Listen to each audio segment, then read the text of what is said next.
আমরা কম বেশি মসুরের ডাল সবাই বাড়িতে খেয়ে থাকি। অনেকে পছন্দ করেন, অনেকে আবার পছন্দ করেন না। কিন্তু কেউ এই ডালের উপকারিতা সম্পর্কে জানে না। চলুন তাহলে আজকে আমরা এই ডালের উপকারিতা সম্পর্কে জেনে আসি। হ্যালো বন্ধুরা, আসসালামু আলাইকুম। মসুরের ডালে প্রোটিনে ভরপুর, যা শরীরে ক্ষয়পূরণে সহায়তা করে। এতে আছে আয়রন ও প্রোটিন, যা রক্ত স্বল্পতা প্রতিরোধ করে।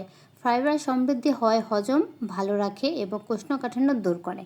পাশাপাশি হার্ট সুস্থ রাখে এবং কোলেস্টেরল নিয়ন্ত্রণে সহায়তা করে। তবে সবাই কিন্তু এই মসুরের ডাল খেতে পারেন না। যাদের অনেক গ্যাস্ট্রিকের সমস্যা বা যারা কিডনি রোগী, তারা কিন্তু এই ডালটা এড়িয়ে চলবেন। তাদের এই ডালটা খাওয়া উচিত না।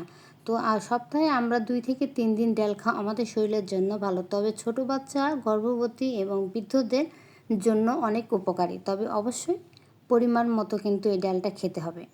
নিয়মিত মসুরের ডাল খাওয়া কিন্তু শরীরের জন্য অনেক ভালো। এতে শরীর সুস্থ রাখে এবং মনও ভালো রাখে। ডাল আমার অনেক ভালো লাগে।